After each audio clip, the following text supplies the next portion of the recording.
स्यादेत पूर्व पक्ष कहता है ठीक है भाई, समझ में आई मुझे, हे और उपाधि क्या है।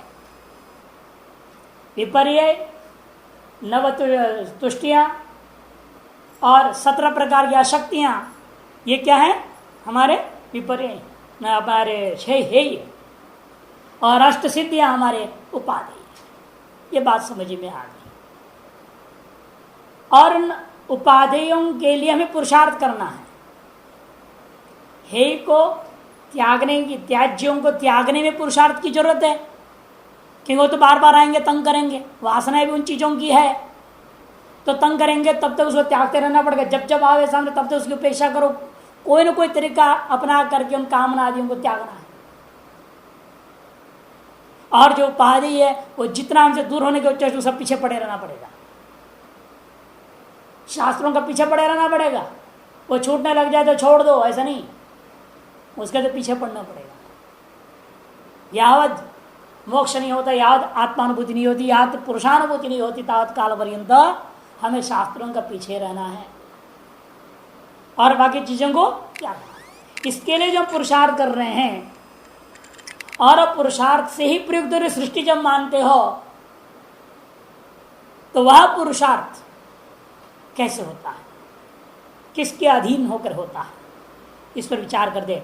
पुरुषार्थ प्रयुक्ता सृष्टि सच पुरुषार्थ प्रत्यसर्गाद्वा तन्मात्र सर्गाद्वा सिद्ध्यति कृतम उभय सर्गेण इत्यत आह। तो सच पुरुषार्थ प्रत्यसर्गाद्वा, वो पुरुषार्थ प्रत्यसर्ग, प्रत्यसर्ग किसको बोला था कल? धर्म अधर्म ज्ञान अज्ञान वैराग्य वैराग्य ऐश्वर्य अनैश्वर्य, इन 8 का नाम प्रत्यसर्ग। उसके अधीन होकर पुरुषार्थ होता है, या तन्मात्र सर्गाद्वा सिद्ध्यति, या तन्मात्राओं की जो सृष्टि हो रखी है इन्हीं के अधीन होकर पुरुषार्थ सिद्ध होता है। किं कृतं उभय सर्गेण, दोनों प्रकार की सृष्टि की क्या जरूरत है? जिससे पुरुषार्थ होनी हो वो एक सृष्टि बना लेते है ना। जिसके द्वारा जो पुरुषार्थ के लिए कारणीभूत सृष्टि हो उसी को बना के रखें और दूसरी सृष्टि को मिटा दो। प्रकृति क्यों बना रही दूसरी सृष्टि को? कि सृष्टि बनी है पुरुषार्थ के लिए, भोग और मोक्ष रूपी पुरुषार्थ के लिए बनी है। ये तो शुरू से आप कहते आ रहे हैं, प्रकृति ने सृष्टि जो विषम सत्ता को प्राप्त करते हुए, परिणाम को प्राप्त करते हुए जो सृष्टि कर रही है वह पुरुषार्थ के लिए है।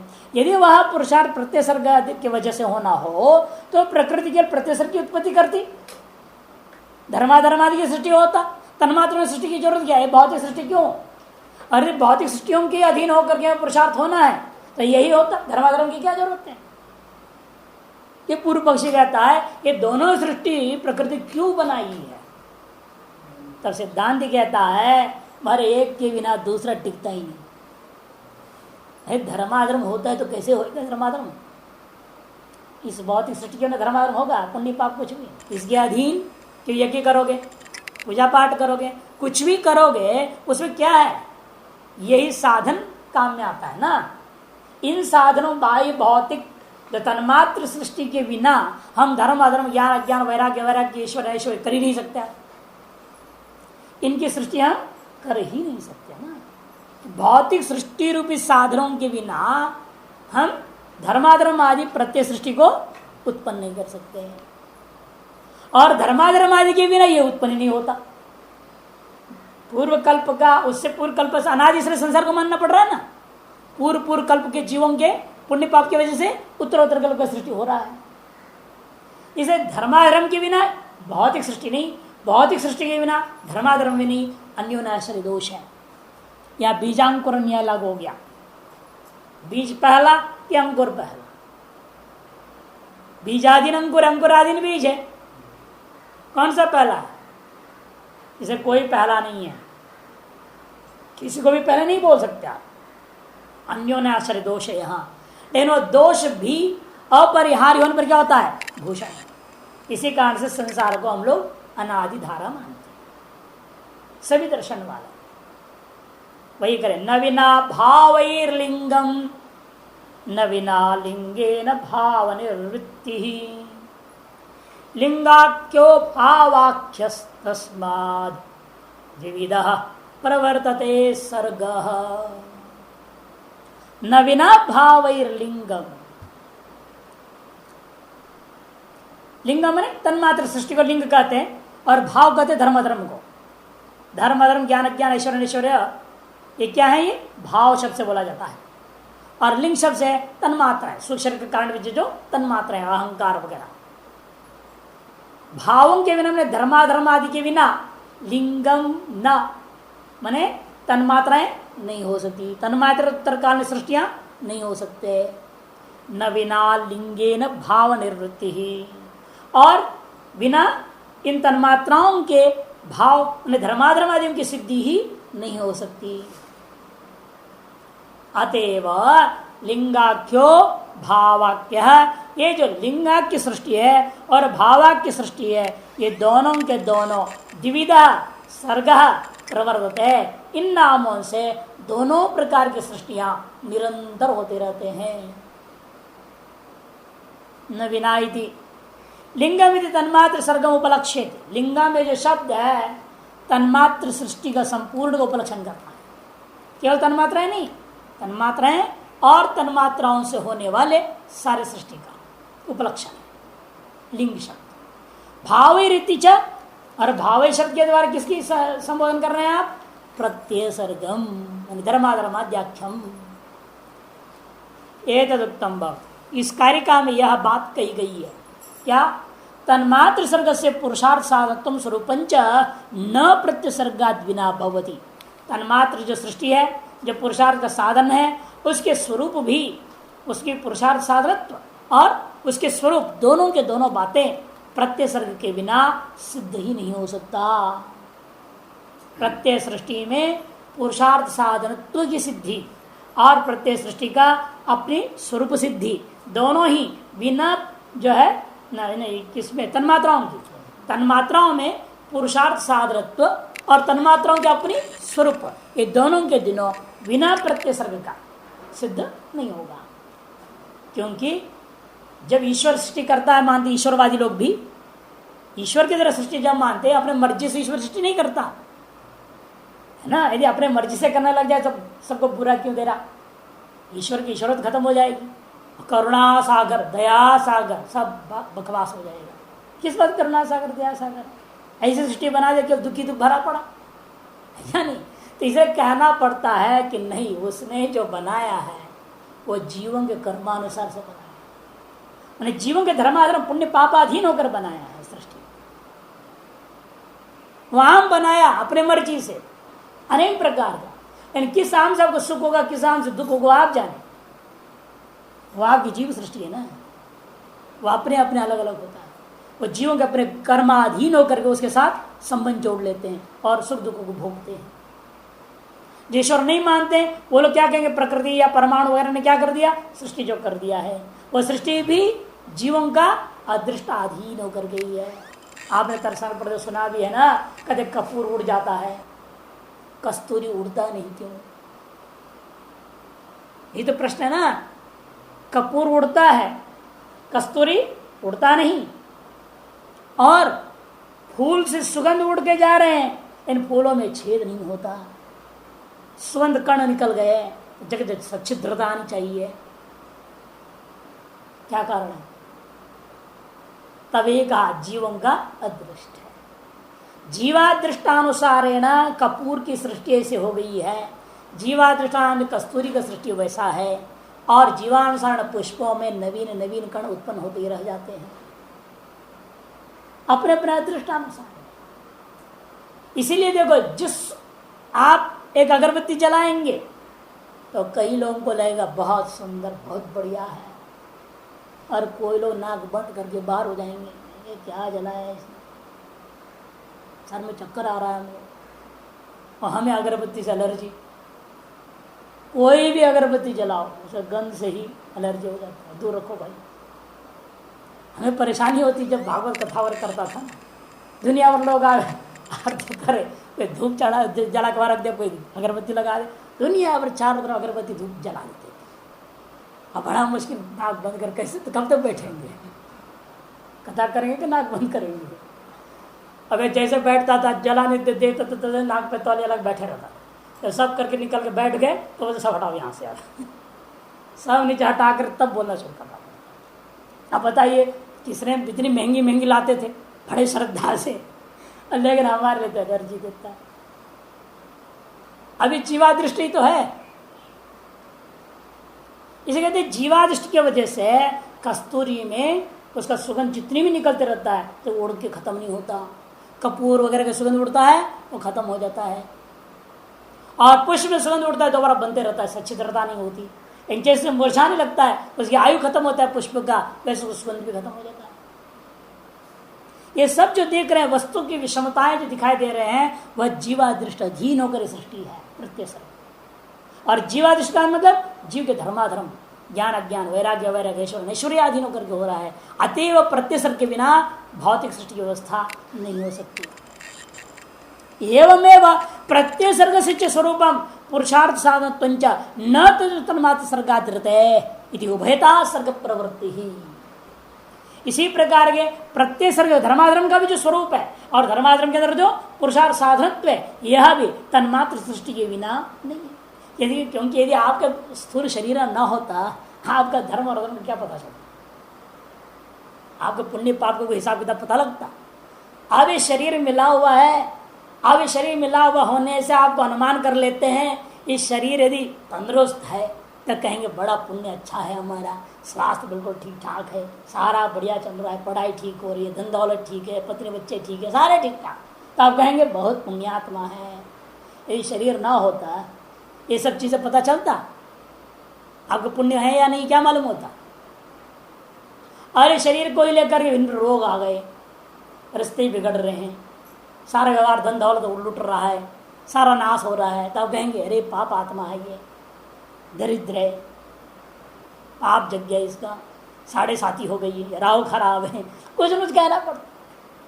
कोई ना कोई निमित्त तो ढूंढो, अपने पाप पुण्य को सीधे नहीं बोलोगे तो कहोगे क्या शनि बिगड़ गया, इसके राशि पर साढ़े साथी शनि चालू हो गया है और शनि नाश कर रहा है। अरे खुद के कर्म नाश कर रहे हैं, शनि से निमित्त हो गया। शनि तो आगे कर्म का फल आपको दे रहा है, तो आप ही के राशि पर इतना क्यों परेशान कर रहा है? आपके राशि वाले दुनिया में और नहीं है क्या? आप ही के साढ़े साथी आपको तंग कर रहा है, आपके राशि वाले। मैं बोलता हूँ, लोगों को पूछते हैं कि भाई वो ऐसे कैसे वैसे कैसे, मैं कहता हूँ भाई 12 राशि है दुनिया में, 6 अरब जनता है, 6 अरब जनता है और 12 राशि है। माने एक एक राशि के कम से कम कुछ नहीं तो 50 करोड़ जनता है। 50 करोड़ लोग एक एक राशि से संबंध मान के चलो, अनुमानित। क्या 50 करोड़ लोगों की जिंदगी एक जैसा है उस राशि वालों की? एक अनिल अंबानी है, नाम वही भी है, राशि भी वही है। एक और यहाँ पर अनिल कुकरेती है, तो टीचर बना पड़ा हुआ है, स्कूल में टीचर है, ये भी अनिल है, इसकी भी वही राशि जो उसकी राशि है। तब कहना पड़ता है उसके अन्य ग्रह इसके बिगड़े हुए, उसके ग्रह अच्छे हैं, उतरा ना राशि से उतर गए ग्रहों में। अब अरे ऐसे ही ग्रह में तुम क्यों पैदा हुए, वो क्यों उन ग्रहों में अच्छे कर्म पैदा हुए, वो बोलो। तब कहना पड़ता है अंत में कर्मों में आना पड़ेगा। आप ऐसे बुरे ग्रह स्थिति में क्यों पैदा हुए, उसके जैसे अच्छे ग्रह स्थिति में क्यों नहीं पैदा हुए आप? आपके कर्म ऐसे था ना, इस तरह ऐसे घर में आपको जन्म दिया गया, ऐसे ग्रह स्थितियों में आपको जन्म दिया गया, ऐसे जगह में डाल दिया गया जहां जैसा आपको होना चाहिए वैसे आप हैं। अतएव कहते हैं प्रत्येक सर्ग का जो स्वरूप है और प्रत्येक सर्ग में जो पुरुषार्थ साधन है यह भी तन्मात्र सृष्टियों के बिना सिद्ध ही नहीं हो सकता। इसलिए उभयता सर्ग प्रवृत्ति है, से दोनों प्रकार से सृष्टि की प्रवृत्ति माननी पड़ती है, प्रत्येक सर्ग का भी और तन्मात्र सर्ग का। भोग पुरुषार्थ न भोग्यान शब्दादीन भोगायतनम शरीर द्वयंच अंतरेण संभवती उपपन्न तन्मात्र सर्ग। भोग और मोक्ष पुरुषार्थ न भोग्यान शब्दादीन भोगायतनम शरीर द्वयंच अंतरेण, भोग शब्दादियों के बिना और भोगायतन शरीर द्वय के बिना न संभवती। इन भोग्यों को भोगना भी संभव नहीं और इन भोग्यों को लेकर पुरुषार्थ करना भी संभव नहीं है। यदि वन्नस तन्मात्र सर्ग, इसलिए तन्मात्र सृष्टि अर्थात शब्दादि सृष्टि और शरीर द्वय स्थूल सूक्ष्म शरीर द्वय सृष्टि भी मान नहीं होगा। कि शरीर द्वय और इंद्रियादि शब्दादि विषयों के बिना भोग शब्दादि विषयों के बिना न भोग हो सकता है न पुरुषार्थ हो सकता है। ये शब्द ना होता तो शास्त्र नहीं होता, शास्त्र नहीं हो तो मोक्ष करोगे, शब्द ना हो तो सिनेमा के गाने नहीं होते तो भोग क्या होता उनसे, न भजन होते। शब्द है ना, ये सब शब्द में ही तो है। इसलिए कहते हैं शब्दादियों के बिना न तो भोग हो सकता है न पुरुषार्थ होता है, और शरीर द्वय के बिना भी भोग या पुरुषार्थ संभव नहीं है। अतः शरीर द्वय रूपेण और शब्दादि रूपेण तन्मात्राओं की सृष्टि अति आवश्यक हो गया पुरुषार्थ के लिए और भोग के लिए।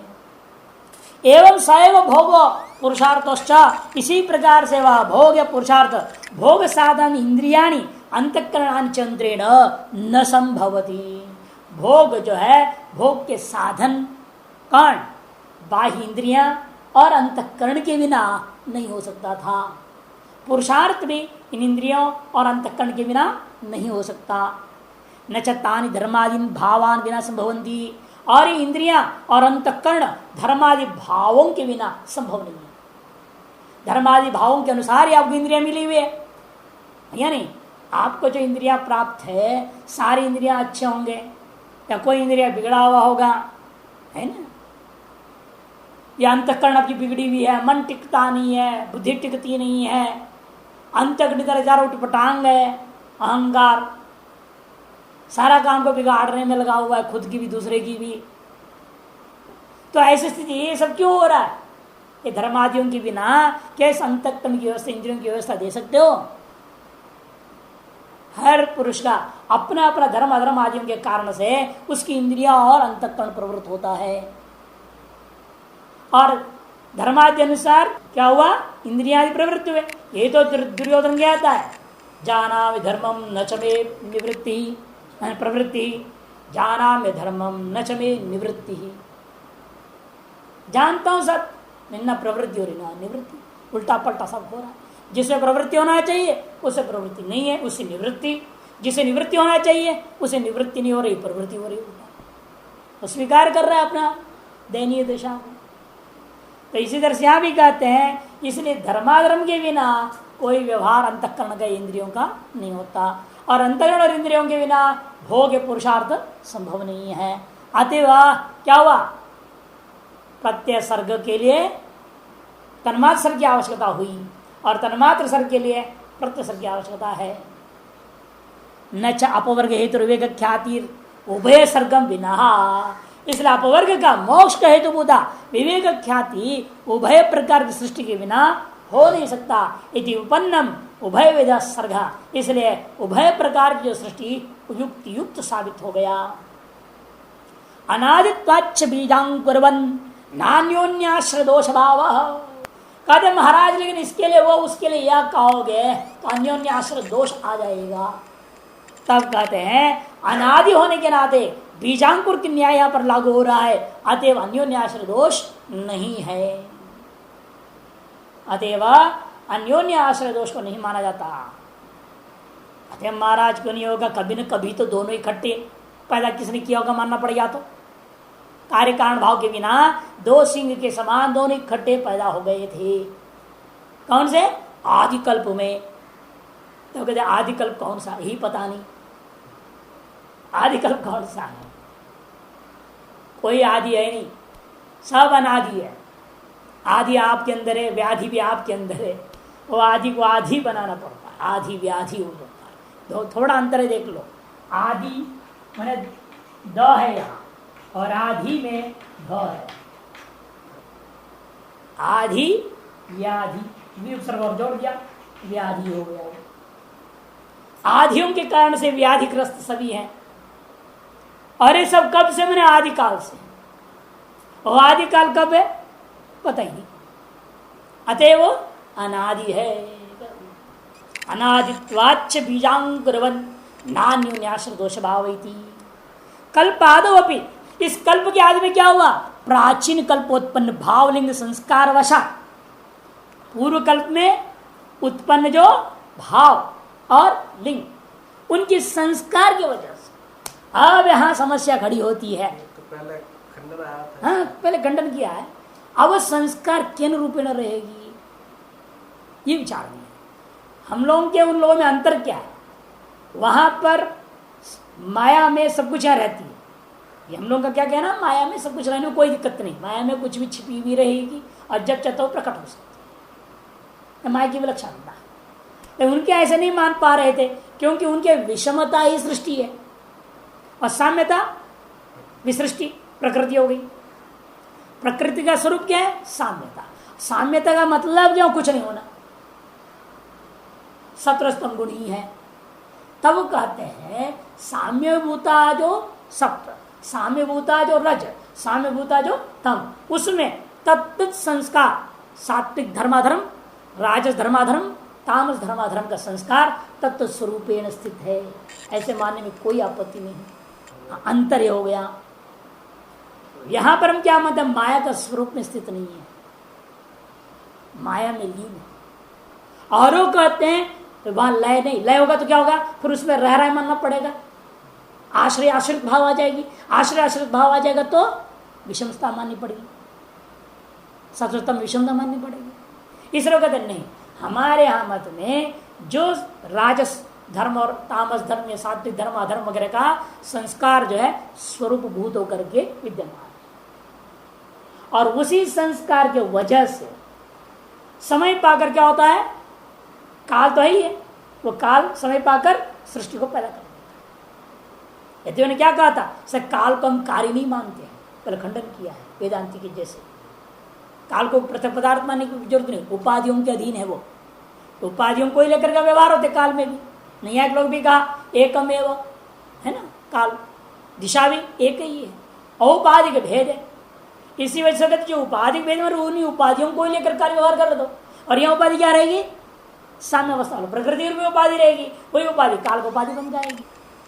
अतएव सोपाधिक काल साम्य अवस्था में विद्यमान होने में कोई आपत्ति नहीं है। तार्श काल ही उसको सहयोगी बन करके विद्यमान संस्कारों को लेकर कल्प प्रतिकल्प में उत्तरोत्तर पूर्व कल्पीय संस्कारों को लेकर के उत्तरोत्तर कल्पों में सृष्टि निर्माण हो जाता है। वो संस्कार उससे भिन्न होकर रहता है, अभिन्न स्वरूप का है। इसीलिए साम्य अवस्था में भिन्नता आ गई तो विषमता हो गया, फिर वहां फिर प्रलय नहीं रहा। इनका प्रलय मानते हैं, साम्य अवस्था मानते हैं, लेकिन साम्य अवस्था वाला उस में क्या क्या रहता है और किन रूपेण रहता है, यह अलग बात है। वहां पर हमने क्या, जीव भी रह जाता है ना माया में लीन। जैसे दृष्टांत देखिए, हजारों घड़े समुद्र में डाल दो, बाहर से कुछ दिखता नहीं कि समुद्र है, घड़े निकालो तो यथा डाला गया तो वैसे के वैसे आ गया बाहर। जो जो उसके अंदर बंद करके सील करके डाले थे वो घड़े निकालो तो क्या रहेगा, बदल जाएगा अंदर वाला चीज, उसी माल टाल के साथ बाहर आ जाता है। तथा तो माया में सारा सविशेष भाव से विद्यमान है, यह अंतर यही है, कहते नहीं निर्विशेष संस्कार रूपेण उसमें अभेद रूपेण विद्यमान है। साम्य अवस्था में सात्विक धर्म सत्व के स्वरूप में विद्यमान है, जो सविशेषता को बाद प्राप्त होता है, ये अंतर है। इसलिए कहते देखो, कल पूर्व कल्पोत्पन्न भाव और लिंग दोनों के संस्कार के वजह से भावलिंग और उत्पत्ति न अनुपन्ना इति सर्वम अवधातम स्यात्। इसलिए कोई बात अनुपत्ति यहां पर नहीं रहा, इस प्रकार यह विषय निर्दोष हो जाता है।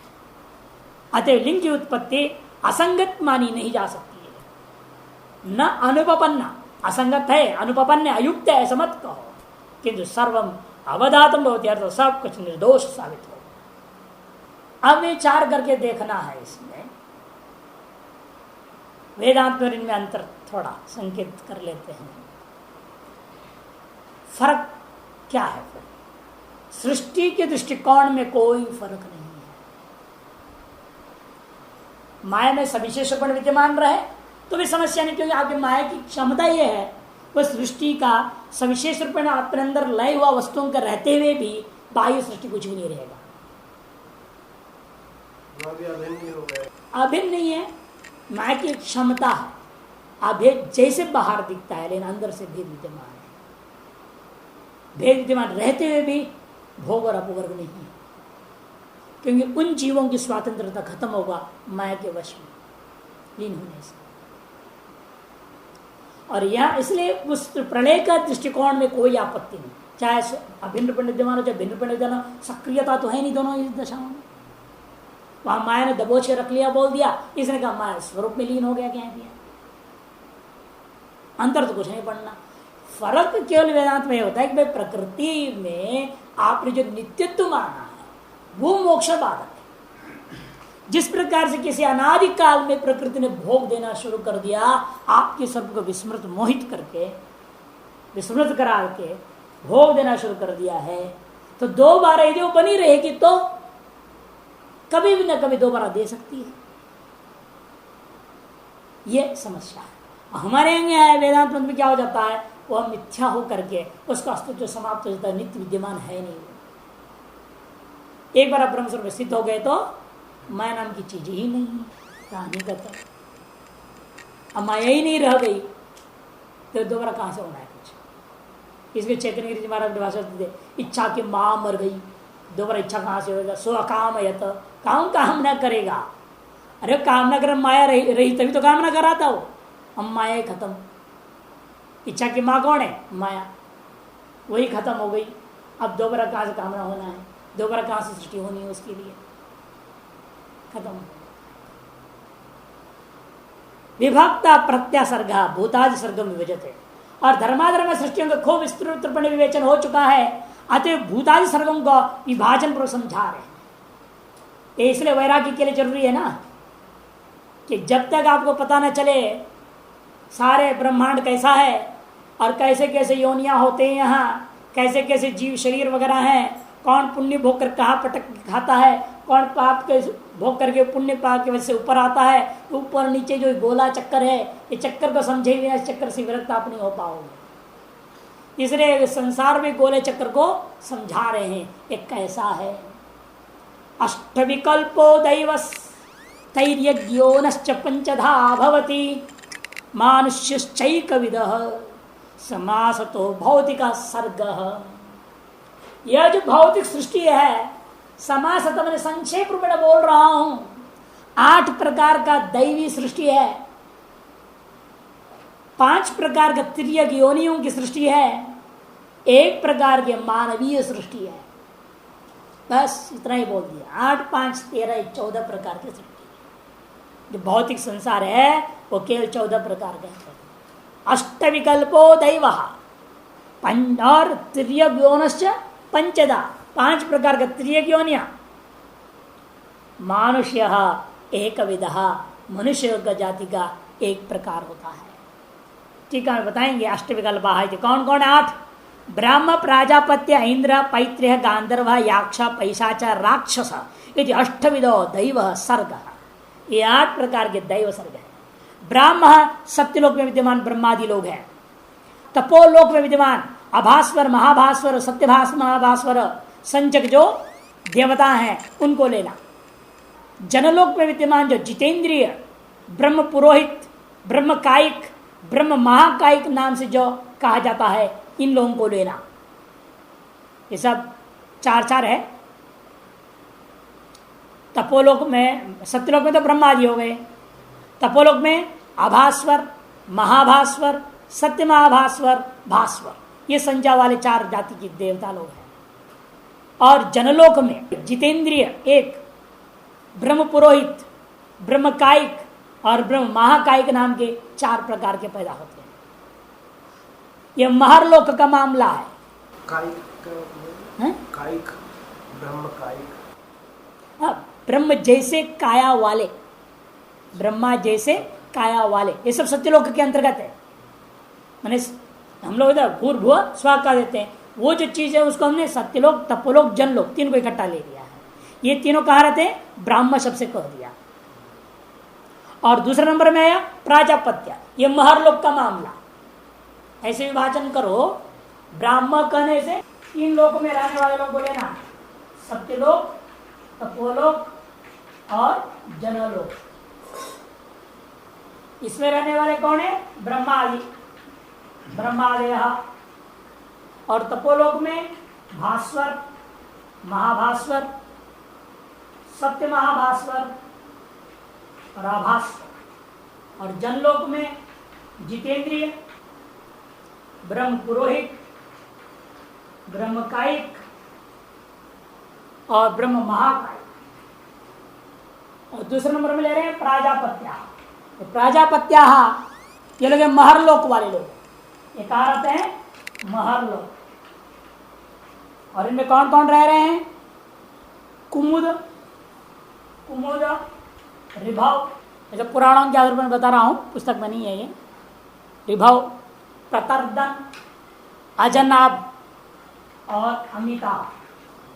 उसके बाद आता है ऐन्द्रा, ये है स्वरलोक वाले, स्वरलोक में रहने वाले लोग। या कौन कौन रहते हैं ऐन्द्रा में? इंद्रादि सारे अष्टो जो प्रधान देवता है, जो प्रसिद्ध इंद्रादि अष्टक वो लोग हैं। पैत्र्य, ये पितृलोक में रहते हैं, जो कि स्वर्ग का एक हिस्सा है, ये स्वरलोक का हिस्सा पितृलोक। यहाँ आर्यमादि अष्ट पितर लोग हैं। उसके बाद आता है गांधर्व, गांधर्व ये लोग गंधर्व लोक में रहते हैं, जो कि मेरु के पृष्ठभाग में है। पुष्पदंता ये गंधर्वा रहते हैं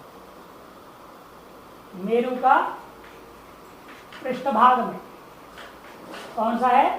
गंधर्व लोक, वहां रहते हैं पुष्पदंतादि गंधर्व। फिर याक्ष, यक्ष जहां रह रहे हैं, यक्ष लोग, कुबेरादि, कुबेरादि यक्ष लोग, ये कहा रहते हैं गंधमादन पर्वत है मेरु का पूर्व में, वहां रहते हैं यक्ष लोग। उस यक्ष लोक में रहते हैं कुबेरादि यक्ष लोग। उसके बाद आता है राक्षस, ये तो 7 प्रसिद्ध है, अतल सुतल तलातल रसातल पाताल, इन 7 लोकों में राक्षसियों ने। अंत में आता है पैशाच, ये वितल में, वितल लोक के भूत प्रेत पिशाच ब्रह्म राक्षस कूष्मांड आदि रहते हैं। ये सब पैशाचियों ने उनको दिया। 7 में से 6 लोकों में लेना राक्षसों को, अतल सुतल तलातल रसातल पाताल। लेकिन वितल को छोड़ दो, इस वितल लोक में भूत प्रेत पिशाच ब्रह्म राक्षस कूष्मांड इत्यादि नीचोनिया रहते हैं। यह दैवी सर्ग 8 प्रकार का माना गया।